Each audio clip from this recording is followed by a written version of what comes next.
Do you know what, Alex? I'm just one stomach flew away from my ideal weight. You'll get there. So, in this episode, much like that quote alluded to, we're talking about Emily Blunt and her new film, The Fall Guy. And I am Alex from Los Angeles. And I'm Karan from Los Angeles as well. Welcome to Movies That Shaped Us. We're two longtime friends who grew up on opposite ends of the globe with very different backgrounds, but we're both shaped and are still being shaped by the movies we see and love. In each episode, we cover a filmmaker who shaped our love of movies, and join us as we explore why they matter to us before reviewing the three movies in the filmography that made the biggest impact on us. Yeah, so Emily Blunt. So, this is an actress who's been around a couple decades now. It's interesting. This episode is similar, I think, to the one we did the two episodes ago on Kirsten Dunst, where I've always liked the actress and I've followed her career for a while, but I never really kind of took the step back to think about her career in any like wider form until preparing for this episode, which is actually very interesting and fun for me to do because I have enjoyed a lot of Blunt's performances. And it was interesting thinking about and going back and seeing the different types of roles she was in, and that she really, yes, she started out in romantic comedies. We'll talk about her big movies when we get to our episodes, but she really branched out pretty quickly into other genres, and I actually find she's very successful in those too. Like, she isn't someone who can be so pigeonholed in a particular genre. She has a lot of range, which as a movie star sometimes can be pretty rare. Like, usually you have a star persona that you're working against and the movie's built around you and things like that, but I think she can extend herself and what she's good at and what her persona is into a lot of different genres, which I find very interesting and cool and unique actually in modern times.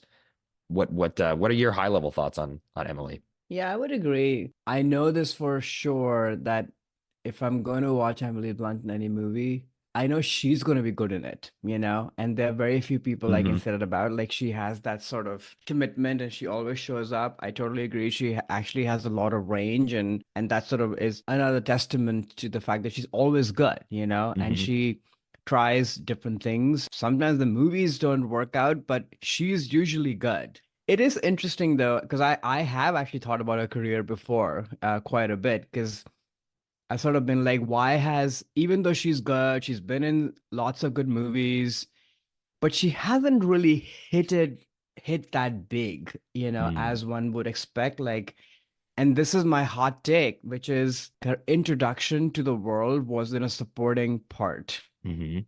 And I think she sort of stayed in that second gear. She's been in a lot of ensemble movies. She's been in movies that are high concept, or she's been like a supporting character to another lead, including The Fall Guy that we're going to talk about today. Hmm. And there's something about that she sort of stayed there. And she and her team, I think they've tried to do different things with her, with like, okay, let's put her in franchise movies or these big budget movies and see if something happens. But the point is that those movies are never around her. She's just like a small part, small to medium part of those movies. So it's a bit curious to me, you know, that why has this not really happened? I can't name a movie that she's actually the lead of, you know, in a major way. So it's interesting because she's talented, she's Hmm. versatile, she's beautiful, can extend herself across different genres.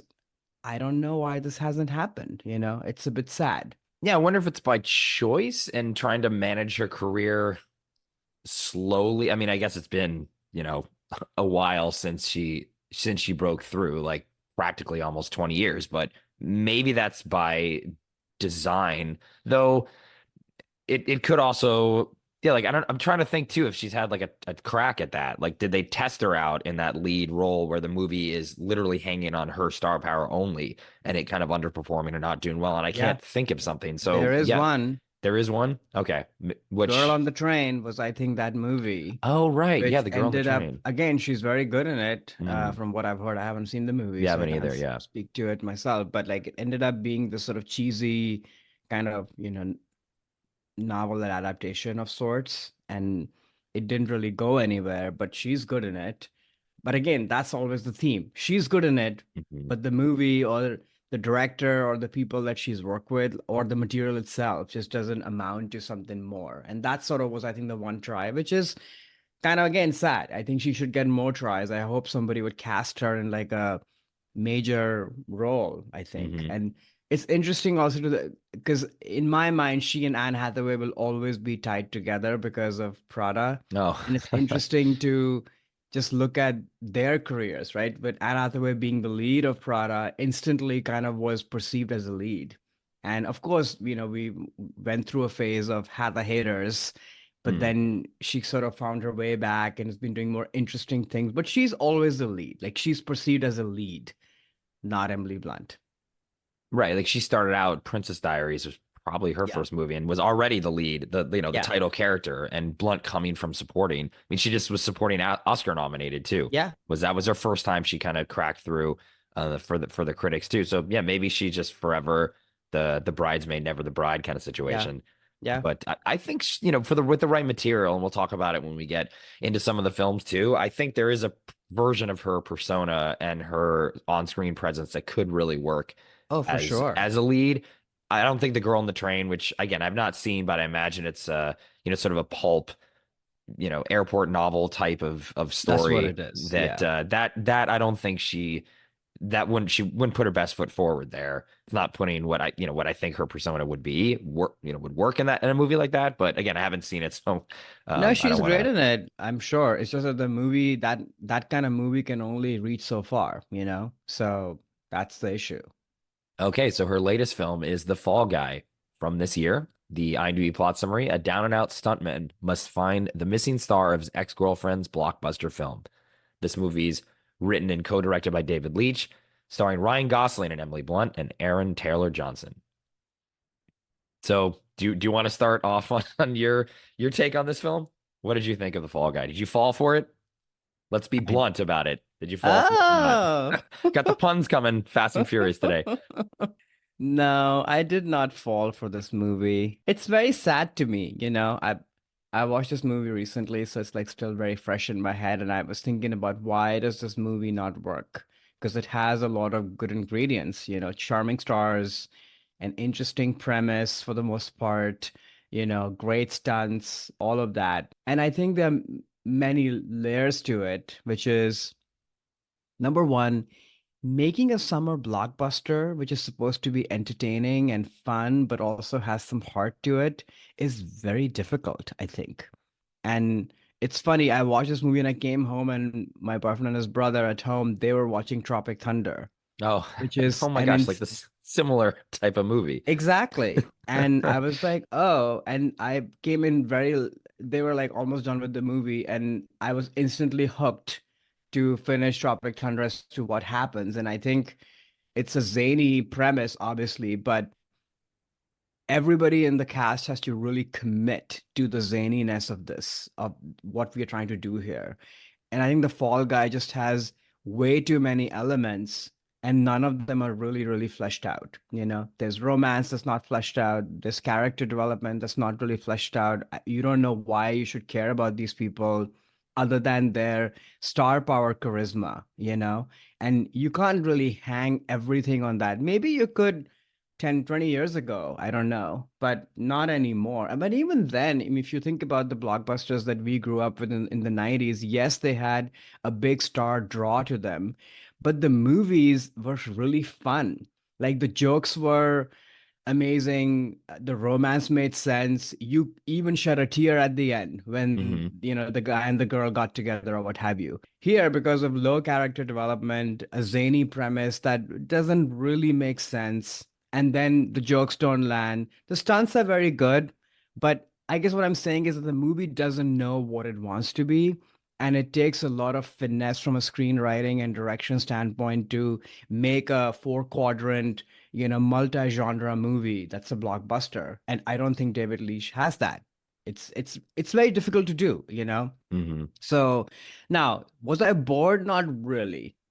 Did I have an okay time sitting there? Yeah, it was fine. So that's sort of my number one sort of point about this movie as to why it doesn't really work. Like I'm not going to remember this movie at all. I Hmm. forgot about it the moment I walked out of the theater, Well, hopefully not essentially. too much. We have to talk about it. But yes, I know. I know. Yeah, I know what you mean. I, uh, I I had a similar feeling on this. I didn't think this movie was very good at all, and I really to me it was a lot like similar things you mentioned, but like the story, the script just was not working. Like I'm surprised that this got passed out of development, honestly. Like this, I there know. wasn't It's enough like so here. botched. The twist wasn't really that interesting. I was not gripped at all in this. I didn't care about what was going on. And in terms of the star power thing too, like I do believe a very weak script can still be okay if the star can save something like this. And while I thought Emily Blunt actually did a very good job in this movie, I'm not a big fan of Ryan Gosling, and I don't think he has enough of that star power to overcome the lack of story or plot in this movie. Another actor with more of charisma and star power could have saved this movie and made it more interesting, but Gosling just isn't it. And, not to dovetail too much into a Ryan Gosling discussion, but I think actually he works better as a supporting character, like we were just mentioning with Blunt. I don't think he can carry a movie, at least in my opinion. He doesn't really have that. And I think he showed it in this. And, their chemistry was okay, but I think she was actually carrying more of it. I thought she did a better job in the movie than him. And I actually was just kind of bored through most of it. Sort of also surprised because Leach came from stunts and that his entire company is stunts, right? And I was expecting the stunts to, I don't know, like be more impressive and look more real. And they actually like I had to remind myself there's this one whole sequence where it's a pretty, well put together sequence where Ryan Gosling's character is in a big trash compactor thing getting dragged through the streets where he's fighting a guy. And I'm like, I Hmm. think this is probably practically filmed, but I couldn't really tell. It didn't look real. Like it looked like it could have been, a bunch of CGI and visual effects, but it wasn't. And it didn't even show in the post-credit sequence. No, he was actually in the thing getting dragged through. It just didn't look real though to me for some reason. Did you get that sense too? Like the Yeah. stunts, they didn't wow me. It didn't feel like a love letter to the stunt community until the post-credit sequence. It did, but I didn't feel that love and appreciation for the stunt artists and the stunt community as much as I think David Leitch wanted. I don't know. What Yeah. were your thoughts on that? I'm totally with you. I think there's something about just the color palette of the movie. I think that it looks very video Yeah. gamey, Mm. and that sort of takes away from it. So yeah, you're supposed to really be in awe of these stunts, but you're not really.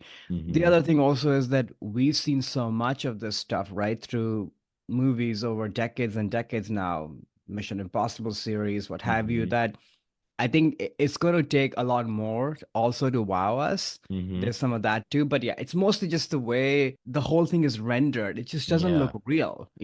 And then on your Gosling point, this is going to be my number two thing. I couldn't agree more. I think this is what I was saying with the Tropic Thunder thing. Like you need a star with a lot of charisma and almost sort of match and elevate the energy of the movie. Mm. Gosling, in my mind, has always been like a low energy actor, which is not a bad thing. No, it's Like different though. his sense of humor is sort of very self-aware, tongue-in-cheek. He's not a loud actor, and I think you Mm. need something louder.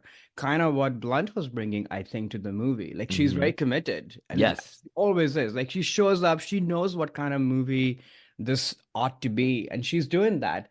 The problem is she's barely in the movie. Mm. She's a Hmm. supporting part. And even her arc is weird. Like, how do you go from camera operator to a That director? was And weird. it's just a lot of things just don't make sense. But whatever there is, like she's bringing it. From a chemistry standpoint, it's more of Ryan Gosling and Emily Blunt having fun and there's chemistry there. But Holt and Jodie, whatever their names are, they to me feel like almost siblings in the movie. Mm. You Hmm. know, there's not, and this is because of lack of character development in my mind. Yeah. You don't know who these people were. You see a few glances in the first 10 minutes, spoiler alert, before there's an accident, Hmm. but we don't know why these people care for each other at all. So then how are you supposed to buy anything that happens afterwards? Or you make a different movie that, oh, they don't really know each other. There's just like a little bit of a attraction, sexual tension, whatever in the beginning. But then when he comes back, that's when the romance really starts. Right. So again, story holes, because I'm fine with the twist not working. Just make it a great rom-com, Right. It can still be fun. or just make it a great action movie. Hmm. Like it's like a C minus across all of those items. And then when you add that up, it becomes the D, which is not great. Yeah, this definitely was. again, I just put it lay it on the script, and then I guess then to the other elements, like you said, they couldn't elevate it. The stars weren't there. The direction definitely wasn't there. I mean, I think it really did remind me of two other movies. I mean, one of them you already mentioned, Tropic Thunder, which is also a Hmm. behind the scenes of making of a movie, sort of a bit of a more satirical and biting Yeah. on how Hollywood works. And this movie was sort of trying to say some of those things, but not really. And then the other movie I thought just was thinking of when because I walked into this knowing, okay, this is going to be like a movie about stunts, so quote unquote like love letter to the stunt community, and that's where Leach comes from and everything. But I felt that Quentin Tarantino's Death Proof was much more to me like a love letter to stunts and featuring also a stunt per woman. Zoe Mhm. Bell was a stunt actress, but she was then cast as the one of the leads in that film, and that made it feel like, okay, Quentin Tarantino appreciates stunt community. Here's a stunt woman who's usually never seen. Now she's actually acting and doing stunts. And the stunts in that movie are just like really awesome. Like her strapped to a car and the car traveling and these Never car seen that crashes. And, movie. and it and it looks real and you can feel that, oh my God, like how is somebody doing this? In the same way that you feel, you mentioned the Mission Impossible films, some of those stunts that Tom does, you're like, whoa. Like you're impressed Hmm? at him doing that. I never felt that from this movie. I didn't No. get that like, oh my God, Ryan Gosling's doing this thing. This is amazing. Or they made some big deal in the press about a barrel roll that this car does at one point goes over like 26 times, which is the world record of barrel rolls. I just didn't feel it. It was not impressive in that sense, even though I know they were trying to do that. And again, the post-credit sequence showing the behind the scenes, I was like, wow, yeah, they spent a lot of time on this, and this is very interesting. But it just didn't come through in the camera as well as it did in the Mission films or Death Proof. It failed at that, which I think was the number one thing they were trying to do, which is surprising because that's where Leach comes from. Yeah. That's what they were trying to do. But maybe he's just not a talented enough filmmaker to pull it off. Yeah, I mean, like I said, there's too many elements, and they all kind of get lost. Also, casting wise, this is not a generous thing to say, but I think 40-year-olds with filler faces and airbrushed, it just does not bode well, I think, to a movie like this. Like, you need the kind of energy they're going for in this movie. I think get Glenn Powell or somebody else, Mm, who's like energy up there. And also the way Gosling is styled, like he's too beautiful, beautifully styled in the movie, which once again sort of takes you away from, oh, is this like an actual stunt guy doing all this, mm. Like it would be a lot more interesting. Like, what was the movie? The Better Call Saul actor. What's his name? I Oh, forget. He didn't. Nobody? Yeah, Yeah, like the movie that's a Nobody. draw, Yeah. right? Like here's somebody you don't expect, who doesn't look like your leading man, and is Mm-hmm. doing all this stuff. Like that's a draw. That's interesting. Mm-hmm. This is actually not interesting. Mm. Like somebody who's so manicured, put together with perfectly nestled, wavy blonde hair on his face. Like it just again, to your point, like this is not a love letter to the stunt community because I don't know if a stunt person is gonna look like that at all times, So I Mm-hmm. don't know. Either you make this really frothy and fun, but then you get different stars who match the energy, or you make it gritty, and then you also get somebody else. Right. Yeah, it's a bummer, I Y- think.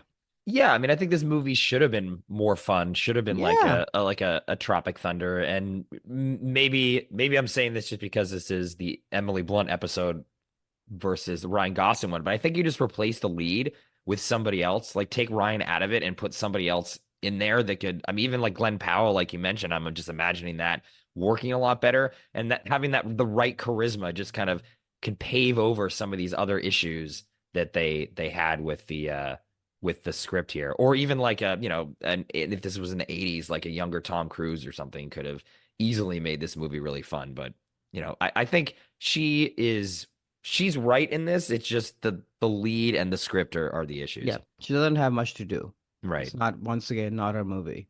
Yeah.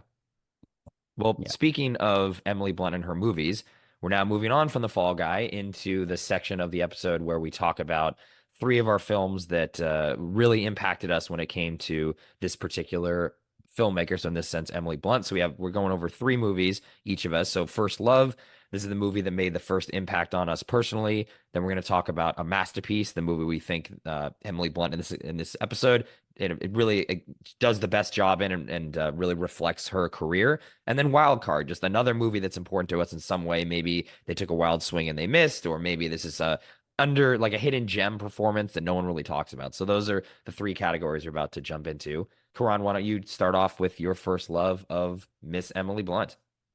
All right. So I think this is not a shocker or a surprise. I think a lot of people are going to say this when they think of Emily Blunt, but my first impression, impact, love is all of those things. Is The Devil Wears Prada from 2006, directed by David Frankel, starring Meryl Streep, Anne Hathaway, Emily Blunt, Stanley Tucci. Great cast. Quick logline: a smart but sensible new graduate lands a job as an assistant to Miranda Priestley, the demanding editor in chief of a high fashion magazine. We actually covered this movie in our workplace episode a long time ago. Yeah, So first if episode listeners, actually. first Yeah. episode, oh my gosh, what a Yeah, full circle moment. I know. Yeah. So if people want to check like a more in-depth conversation, please do that. But you know, what can I say about this movie that hasn't been said? It's like one of those. This is one of those lightning in a bottle kind of moments, movies, but everything sort of works. Like the script is fun, we have the perfect cast. I think Meryl Streep is always amazing, but I think elevates and becomes capital MERYL because of this movie that hmm she ushers in like a whole other generation of fans and elevates this movie. Anne Hathaway, who people had seen as sort of like, a young teenage star through the Princess Diaries movies and such, like you mentioned, like she bursts on the scene, and really, it's her movie, in many ways. Like it's hmm her arc. hmm She's perfect in the movie. But I think one could make the argument that even though those two are incredible in the movie, Emily Blunt kind of almost steals the movie because this is an actor that we, at least in the US, had not really seen before. So there's this wow factor to who is this person, number one. And she's just so perfectly between those two other women, right? The wide-eyed person, Anne Hathaway's character, through whose eyes we're watching this whole journey. hmm Meryl's character, who's already made it, and now there's Emily, who's sort of in the middle, who's insecure person. She probably was Anne Hathaway a long time ago, but somehow her arc in this movie has not really gone, or in this life of hers in the movie has not really gone the way she thought. She's sort of stuck in there. So I think it's a great script, obviously, but it's like brilliant casting. Because if you remove Emily Blunt, I don't think the movie works as well as it does. It'll still work, but I think you need that third leg of the stool, if you will. And she obviously has great comedic timing. She brings in the acid that you need, in addition to what Meryl is bringing to this movie. She looks incredible. Her chemistry with Anne Hathaway is amazing. That's really required in this movie. So I don't know. You just can't take your eyes off her in this movie, and instantly you're like, I want to see more of this person. Like I could watch a whole movie on this character's life, and that's what you want in a movie with a supporting part. So yeah, instantly I was like, okay, this is somebody I'm going to watch for the rest of her career. What about you? What was your impression of her, and also thoughts on the movie? Well, yeah, for me, so sometimes on this show our choices will overlap. So this also is my first love of Emily Blunt as well. A lot of the same sentiments I'll reflect there, where I do think she, yeah, steals the movie in a way. Like I do remember seeing this movie for the first time back in when it was in theaters, and liking Anne Hathaway before I went in, and definitely the movie, as we talked about more on our work episode, was very triggering for me because I was in a very similar environment. And actually rewatching it for this podcast too, I was starting to have some PTSD and be like, I can still enjoy the movie, but it's like parts of it are a little too realistic and make you feel uncomfortable, and flashbacks to the trauma of what it's like to work as an assistant in an environment like that. But I do remember like leaving the movie and being like, who was this other actress who was playing the other assistant? Not only did she nail what that character is, because I ran into a lot of people like that were the very hard-nosed, jaded, the assistant that is very kind of bitter at the fact that they're not moving up fast enough, but still really wants to play the game and still desires that the crown, which is like making it out of a desk, which is the goal of every assistant, or not every assistant, but most assistants in that environment. But I thought she just was really funny, playing a good foil to Anne Hathaway. Like she is a little bit of A like good I don't word. want to say like villain, but like an antagonist at certain times against Anne Hathaway's character, but never going like she's never mean or trying to like sabotage her or anything like that. So you do feel really bad for her in the movie too. When she can't go to the Paris fashion show because she gets sick, you do feel well sick, and also she's not, performing at the level that Anne Hathaway is. You do feel bad for her and you want her to succeed. Emily Blunt brings that you feel sympathy for her because of her Mhm. performance. And it is something like exactly where you nail it too. Like when there's a movie and there's a supporting character that you would like a spinoff from, or you could sit and watch this character do a whole movie, that's really a sign of a great actor or actress being able to pop in a supporting role. And she for sure does in this. I think this movie is great. And even now going back and rewatching it, knowing where she goes in her career, she still just really, yeah, it kind of steals the show in this, honestly, in a lot of scenes, and a lot of that's what I was left with in watching this movie for the first time. Who is this actress that played the assistant? I want to see her in more things. Yeah, which is amazing. That's a great point, actually. This might be one of her signature traits, that she can be funny, she can be acidic, but there is always a humanity to Yes. her. And even if she's playing it for broad jokes or what have you, like Fall Guy is just too broad. Like people were laughing around me in the theater. I was like, I didn't laugh one Yeah, bit me in this neither. entire movie. Yeah. But maybe the joke is on us. I don't know. But what I was going to say was that even in broad moments, she grounds it. Like you can see Hmm. this is a real person, a real character. So that's amazing that she had that gift so early in her career. Most Yeah. people don't. Yeah, and this role is a very hard role to land, in that it very easily can come across as unsympathetic, and you are Right. basically the villain because it's written where it could Yeah. she is Or very an antagonist, one-dimensional, one right? That, dimensional, oh, you're exactly. just like there to cause trouble. But what is your motivation? Why do you care? And if you do care, then why are you helping her? Hmm. But it all connects, and a Hmm. lot of that has to do with her performance.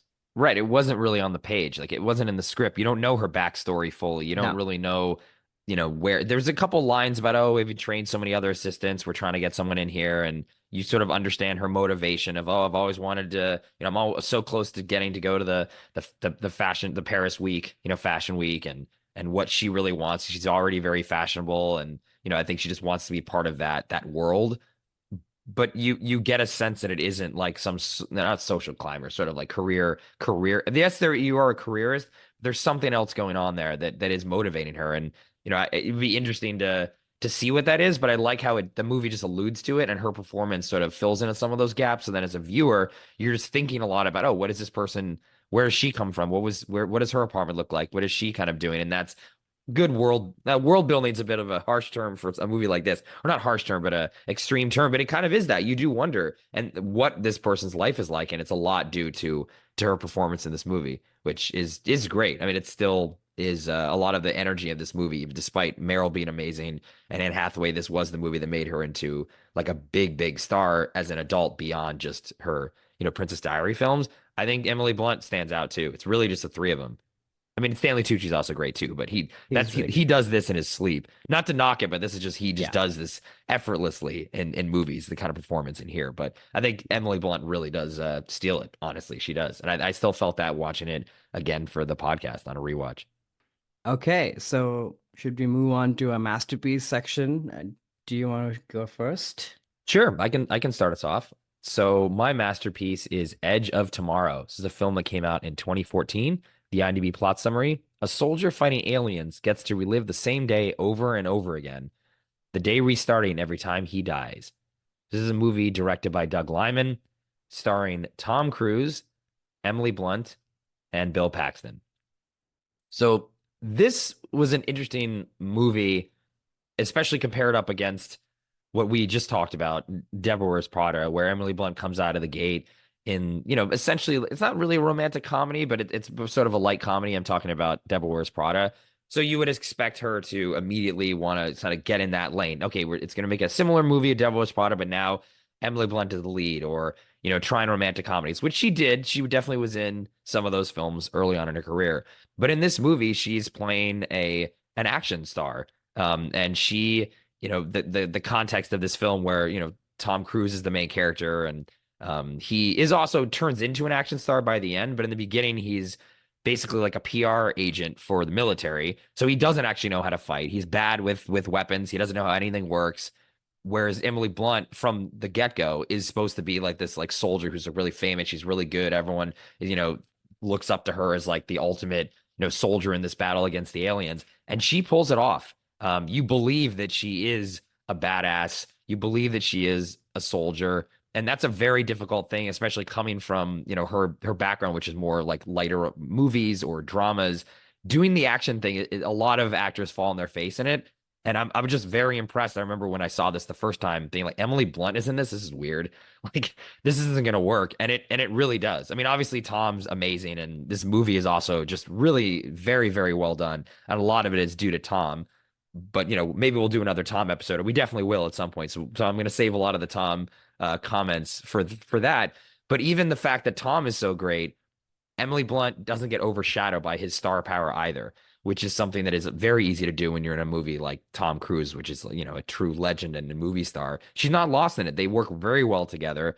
And I just was impressed with her being able to, again, act in an action movie and make it believable. And the movie's also just really good. So that's why I had to put this here as my masterpiece. So what are your Edge of Tomorrow thoughts, and what did you think when you first saw it? This is my masterpiece as well.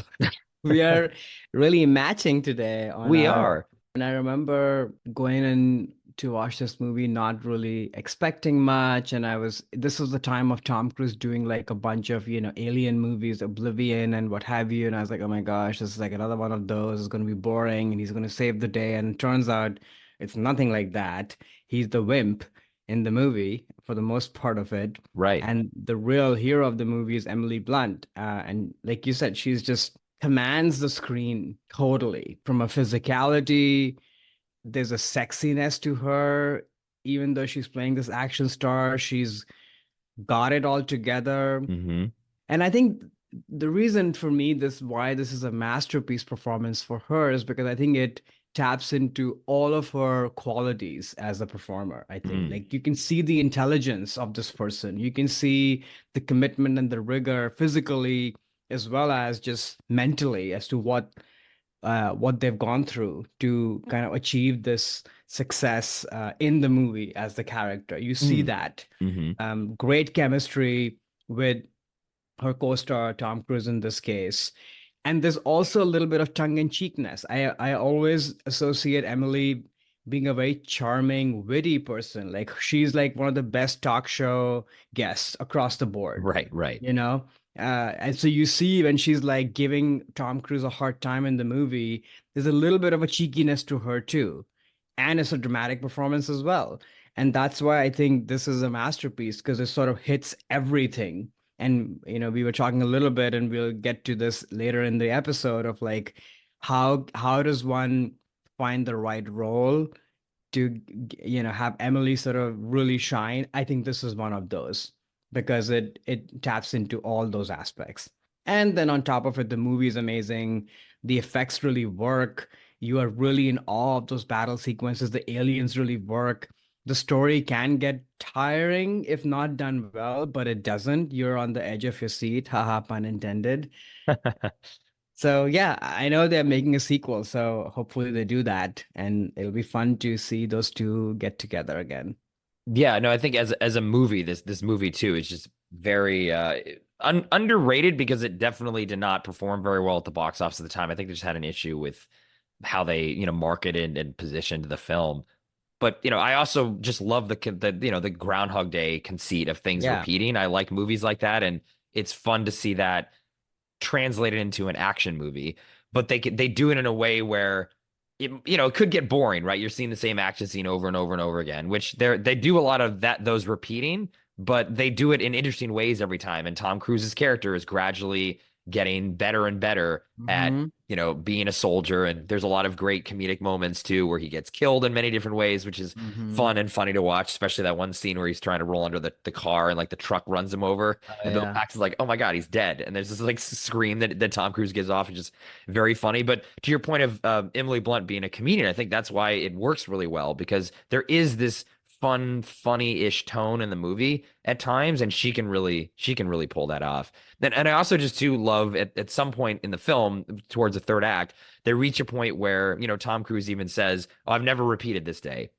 Like this is like the day one version of what he's going through. So that's when instantly the movie has stakes again. Because it's hard in movies like this where Hmm. Tom's gonna die and come back to life. They're gonna reset. So after a while, if you just keep going with that for too long, there really are no stakes anymore. And it's like, okay, well, what are we really watching now? If he could just always respawn again because he's dead.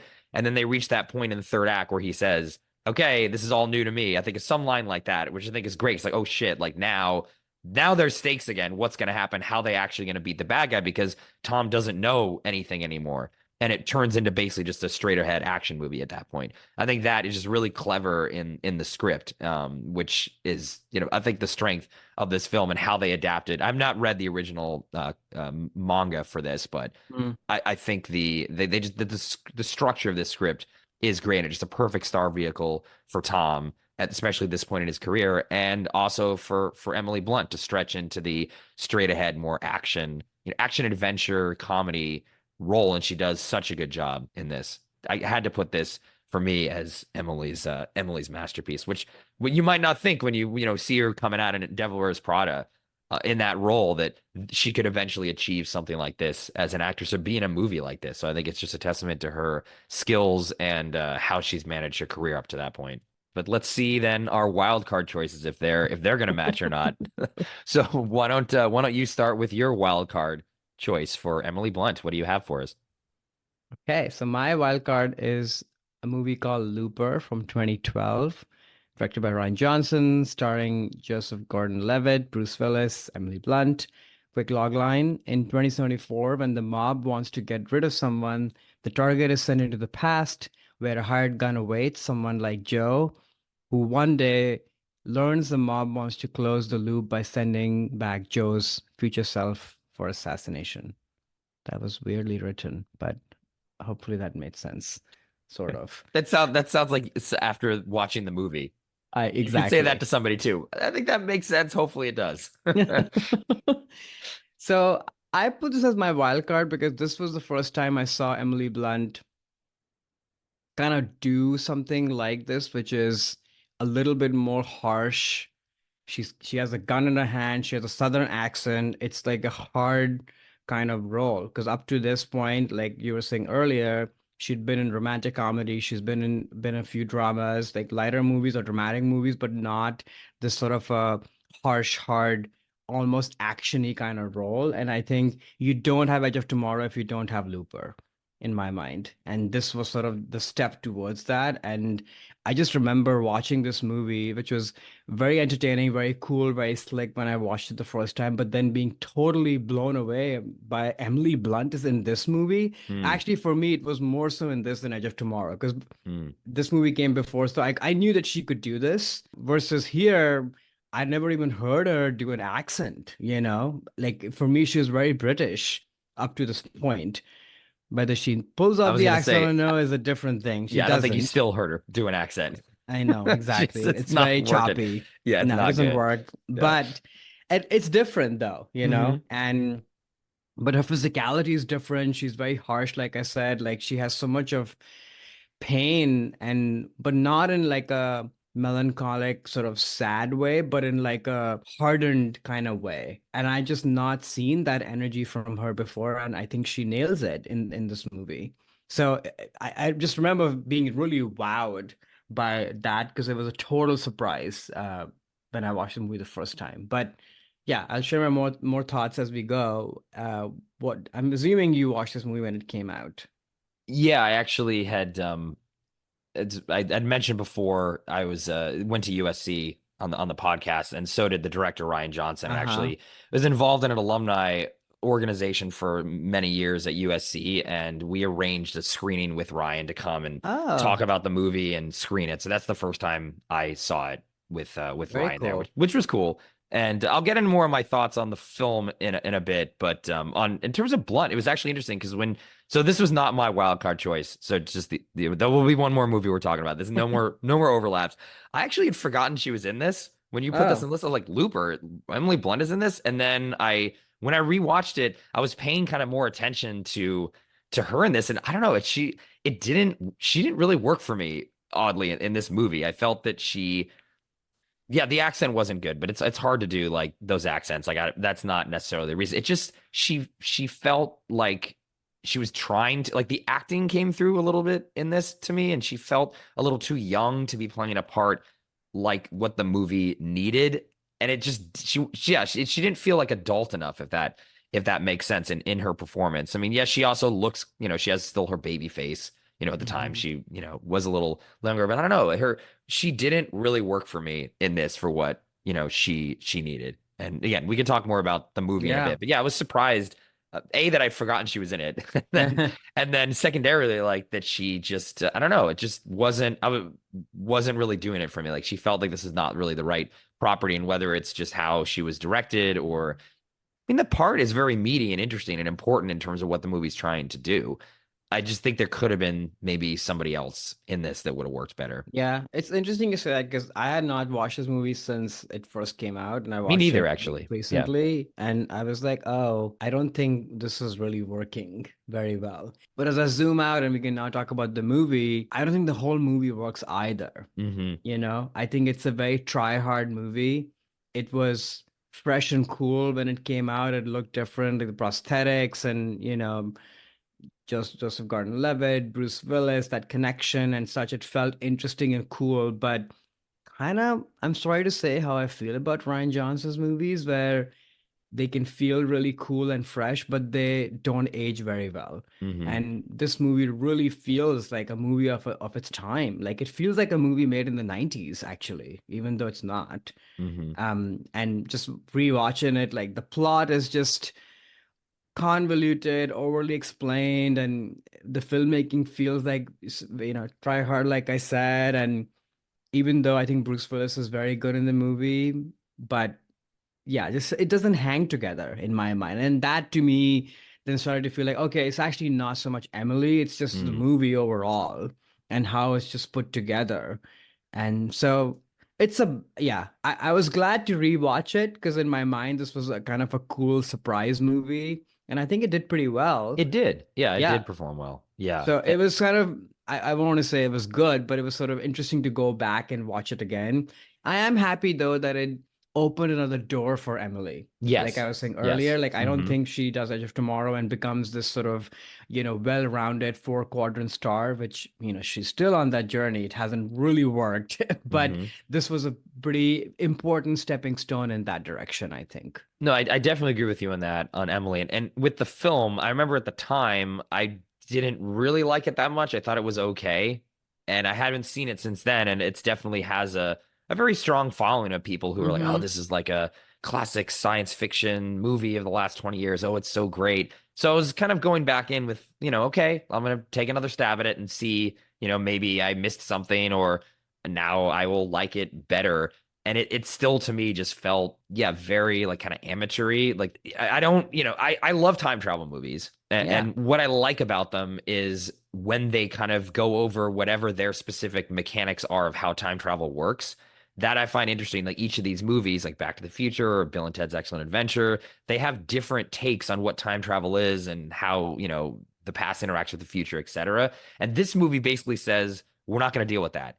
There's a scene where Bruce Willis is there talking to George Gordon-Levitt, who's his past self, and he sort of yells and he's like, "That doesn't matter. Like, what I'm gonna stand here and draw diagrams for 10 minutes and explain how this all works?" And I'm like, "Yeah, that'd be kind of interesting. Just intellectually, I love to like, okay, how are you presenting time travel?" And they kind of Mhm. try to be clever about that and say, "Oh, don't worry about it. It's just kind of enjoy the movie." But if you're showing time travel in here, I kind of want a little bit of that. I think the movie, it's annoying to me personally when they kind of hand wave around that. So that Mhm. that kind of frustrated me. And just the pacing of it and the plot unfurled to me more like a television season where like there's new plot elements that then we deal with that for like 10 minutes and then we move on to something Yeah. different, something different, something different. And then the movie at the end becomes something very different than it Mm-hmm. was at the outset, but not in like an interesting way. It just felt Mm-hmm. more like methodical.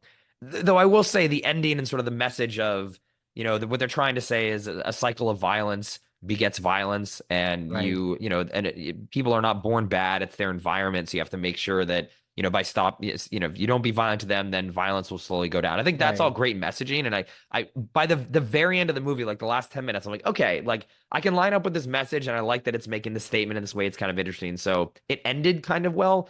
So I think it's an okay movie. I'm not going to say it's bad, but when I was watching it, I was sort of like, this isn't very good. And Joseph Gordon-Levitt too, his impersonations of like Bruce Willis got found. It felt like an SNL skit sometimes It when he doesn't had like work. the And eye movements. yeah, Oh, he's trying to talk like Bruce. yeah, it doesn't work. Didn't And the really work. makeup feels very false now. But at the time, Yeah. I remember like, oh, this is very interesting, very cool. But yeah, it just doesn't work. And that's interesting about the episodic nature, which I guess is why it feels amateurish and Mm-hmm. try-hardy, I think. Mm-hmm. And the dialogue is not very good either, the way Mm. it's written. So, you know, sometimes people like try something new. I will give Ryan Johnson credit for that, right? Like it is an original movie. It Mm-hmm. has stuff on its mind. It's trying to do interesting things, and that's why it did work when it came out. So, high points in my books for that, but it just doesn't hold up, and it's not very good.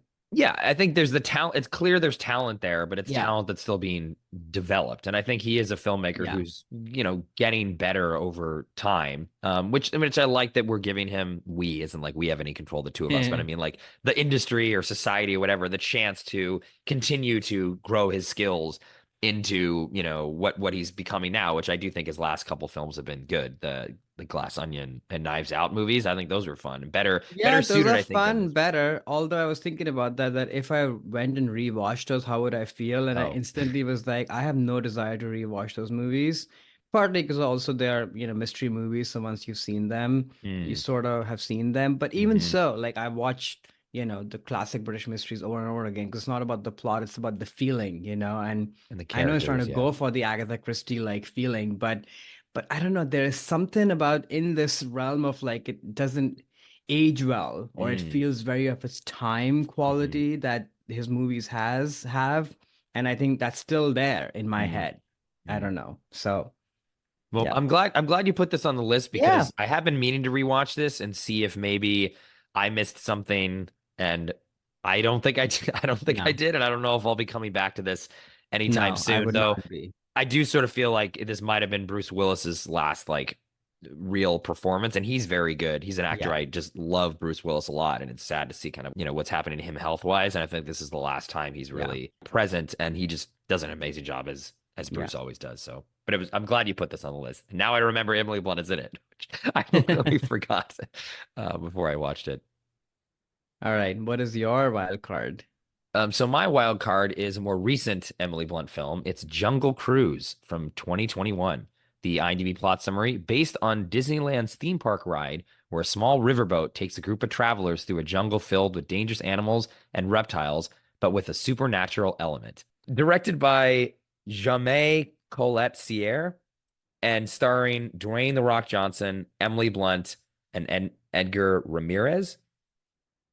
So I put this movie on my list not because it's necessarily a good movie, which I don't really think it is, but I really do think actually that this is perfectly captures what I think Emily Blunt what she does very, very well, and is which is also rare, I feel like, in this day and age. It's something I want her to kind of continue on this, which is this more sort of adventure comedy, classics, the classic Hollywood sort of slapsticky, comedic, yeah, action adventure movies.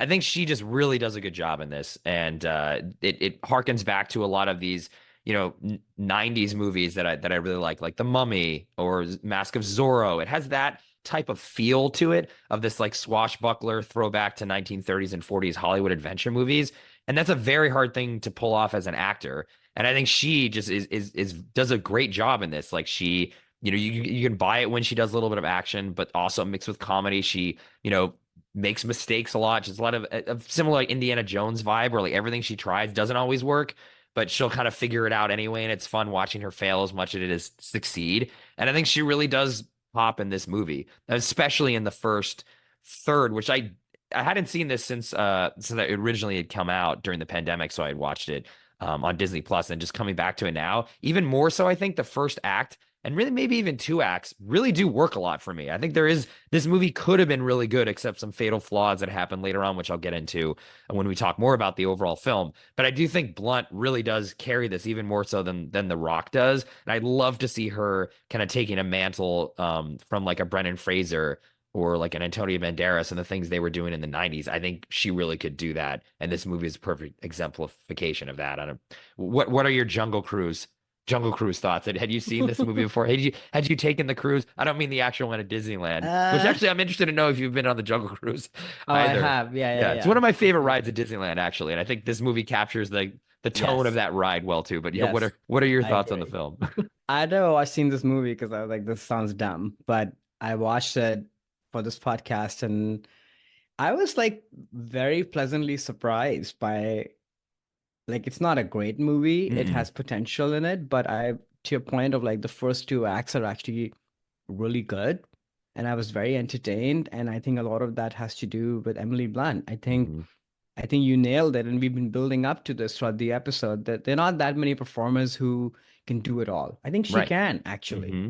You know, she's a dramatic actress, she's a comedic actress, she's physical, she looks great, she's always committed, understands the kind of movie. She's very intelligent, but also very charming and witty. And those are the qualities you need in in a character in a movie like this that you're talking about, the 90s sort of adventure movies, but also she kind of reminds me of Claudette Colbert kind of Mm. performers as well, like from way back when of the 40s movies of like somebody who's charming and smart, but also kind of slapsticky and Right. funny. And you said it very well. You enjoy watching them fail and succeed. And that's all there in this movie. But this movie, once again, the movie starts as her being the lead, and then at some point that's no longer the case. Right. And I was Right. like, why is this happening again?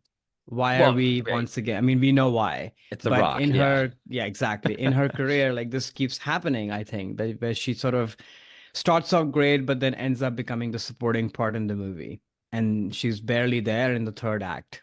Right, and that's I think the problem I have with this movie is when it turns into more of a supernatural kind of Pirates of the Caribbean Exactly. ripoff out of nowhere, unnecessary. We don't need all Totally. these CGI ancient Oh, Spanish guys like they're it's B men snakes and now or things. something. And yeah, It just I immediately sort of get bored with it, and I think also that's when Emily kind of disappears from the film a little bit to your point, and it becomes more of just this rock vehicle, and I don't think he really works that well in this movie per se. Like he's a huge man, and yeah. I just the physical comedy and the slapstick with him can work in certain circumstances. I've loved The Rock since the 90s when he was a wrestler, but I don't think he works in this. And while they have decent chemistry together, I feel Mm-hmm. like other actor, maybe like a Hugh Jackman or Antonio Banderas or something would have been much more suited for this and not taken over the movie so much towards the end. I think he kind of pulls the movie down, honestly. Yeah, I He's a agree. rock that pulls this rock is sinking the ship a little bit in this. Though, like I said too, there's story problems with it as well. But I think she does a great job. And as we're talking about this too, and you mentioned these other older actresses, older not like age-wise, but in terms Mm-hmm. of in time period, it also made me think too that I think Emily Blunt can work in this type of movie, but set in the past. And Mm-hmm. it's hard sometimes with actors where you feel like they would never have existed in like the 20s. Like just looking at them, you're like, okay, they can't, like a Sandra Bullock, who I love. You put her in this movie, and it's like, I don't believe that she existed, back Yeah. in the 20s. It's just I don't. Whereas Emily Blunt, she can work in these In situations, and all okay, time yeah, periods, she's really. all time period. She could work in every time period. And I think that's important for this type of movie too, that is more of a throwback to this time. They kind of have to be period pieces. like a Pirates or a Mask of Zorro, even Right. Indiana Jones. Like they're all set in the past because that type of swashbuckly adventure action comedy, it's harder to do that in present day, just with the technology and the weapons and more of a sense of danger that doesn't make it as funny. So I think that's another reason why she works so well in this movie because she can take her persona into the past. But yeah, and rewatching it, actually, I liked it better, like I said, than I remembered. Hmm. And I really just wish they had had a different script and maybe a different lead actor to play against Emily Blunt. And I think this movie did okay. I mean, it was during the Yeah, it pandemic, did pretty so well. I'm not sure box office wise, but we'll get into this now. Actually, let's transition into, what we would like to see her do in the future. And, I'll just, I guess, start because it's a transition into it. I think she should be doing more films like this, like action and adventure comedy movies, where she can lean on her skills as a comedian because she's also very funny. And we've seen in Edge of Tomorrow, she can definitely play an action star and be very believable. But blending those two things together in a Pirates of the Caribbean, Mask of Zorro, these movies I keep mentioning, I think she could do a great job of maybe being the lead in them, like a female Indiana Jones type, character or that type of thing, where the movie Mm, is rests on her, and I think she could pull off. She really when in Jungle Cruise when she was a lead, I thought it was great. It was really yeah. working. So that's sort of what I'd like to see her try next in her career, like continue on something like this. I mean, maybe there's Jungle Cruise 2 where they sort of don't bring the Rock back and it's just her Oh, moving I'm around. I don't sure they know. bring The Rock back in that movie. I don't know. But Some things are he's not been true, doing well in the press recently, but right. what would you like Emily Blunt to do next? What would you like to see her do? Yeah, that's a good one that you said. Instead of Jungle Cruise, like maybe somebody will be bold enough to write like a new Indiana Jones like character, Hmm. like fresh. Hmm. And I should have said this when you were talking about Jungle Cruise.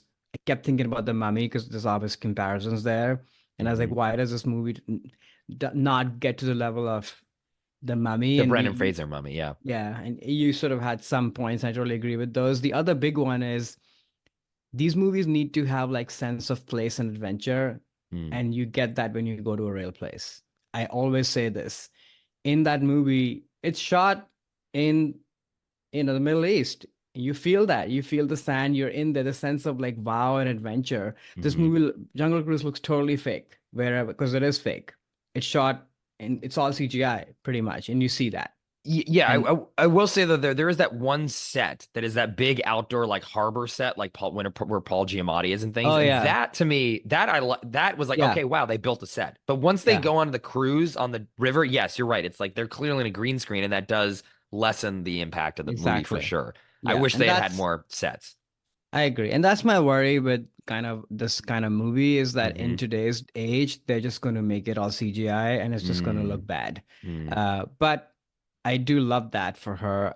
I think my thing would be make her work with an A+ director and cast her as a lead. Mm. And maybe it's a contemporary movie that's like a hard ass character who has comedic timing and sort of a squashbuckling, like you said, tone to it, but it's set in modern times.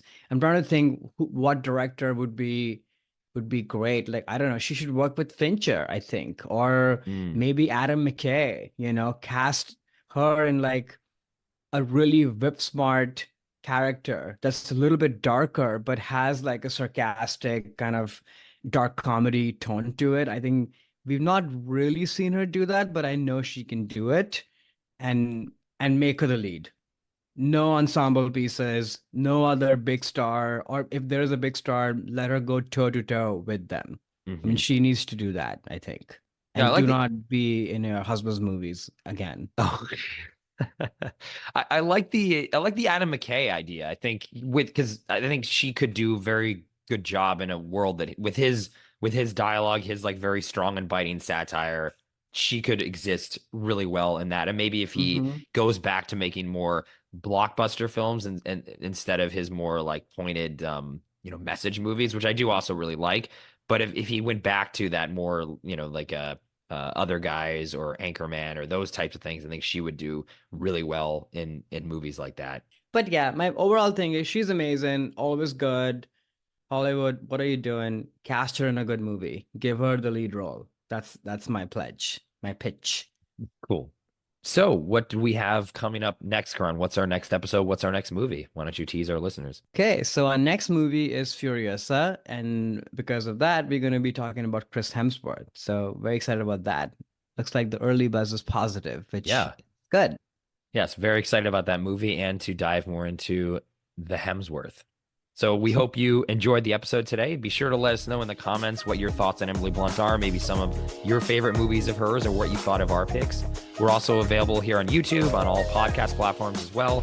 So don't forget to subscribe on either your podcast platform of choice or YouTube if you haven't already done so. And make sure to rate and review us and like the video because that really helps new listeners find the episode. So with that, Karan, we'll see you at Furiosa. You don't even like carbs.